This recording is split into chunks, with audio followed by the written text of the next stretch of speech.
It's time for Recipe of the Day. Welcome to Super Bowl Sunday, which is all about the food. I don't even ever notice that a game is going on. Oh, I do like the commercials and the halftime show, though, of course. Such a cliche. I'm sorry, I kind of am a cliche in general. I am a mom of two with a food blog and a podcast, after all. I'm not sure it gets more cliched than that. Anyhow, if you are looking for something wonderful to make today, I have it for you. It is a smoked trout dip.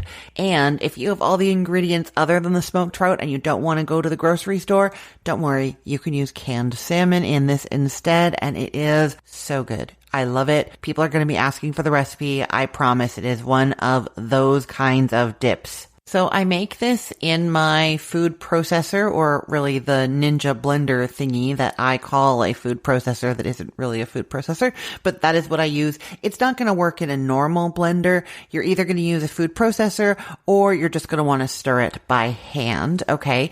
And what you're doing is you're putting an 8-ounce package of cream cheese that's been softened into your food processor or into a bowl, and to that you're adding a half a cup of sour cream, and then half a teaspoon of lemon zest and a teaspoon of lemon juice. I'm convinced that it's the lemon zest that really does it for this dip. It just has so much bright, really amazing flavor. That and the garlic. You're going in with a whole clove of garlic minced up before you put it into the food processor, just so you know it's very, very finely mixed. Of course, if you're mixing it by hand, you're mincing it up as well. And you're also adding a 1/4 teaspoon of pepper and a 1/4 teaspoon of salt.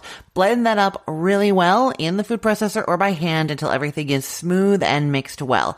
Then you're getting 8 ounces of smoked trout or a can of salmon that you've drained of the liquid. And you're going to put half of that into the mixture, and you're going to pulse it just a couple of times. You kind of want it to mash in and sort of be right throughout the dip, but you don't want it like paste. You know what I mean? That's not good. If you're doing this by hand, same thing. You're just mixing and mixing until it's kind of like smoothly through the dip.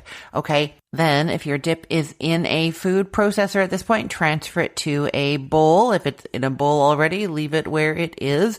And then you're going to add in the rest of the smoked trout that you kind of flake up into there, and a 1/4 cup of chopped fresh chives. And then just stir that gently. You want the texture of those flakes of trout in there. And if you were using the canned salmon, you would put the other half of the can in at the end there and just stir that gently as well. If you happen to have liquid smoke, you can add like a 1/4 of a drop to the salmon version of this, and it is quite good. And then that is pretty much it. But I'm telling you, the flavor is out of this world. It's really like smoky, garlicky, bright lemon, and you just cannot stop spreading it on crackers and eating it, I promise. Now, you can serve that right away, and I like to garnish it with a little bit more chives, even if you held back a couple pieces of trout just to kind of put on top. That's really nice. So you can serve it right away or refrigerate it, cover it, and refrigerate it for up to 2 days. But I think it's best if you take it out like 20 minutes before serving it, just so it's not like fridge cold, right? When you serve it, you want it a little smoother and creamier than that. I will put the link to this recipe in the show notes for this podcast episode, or you can head to cookthestory.com/ROTD and get it there, or find it in our Facebook group, facebook.com/groups/recipeotd. And hey, just a quick note. I'm on a recording hiatus right now, so for the next little while, I'm replaying episodes from the archives, including this one.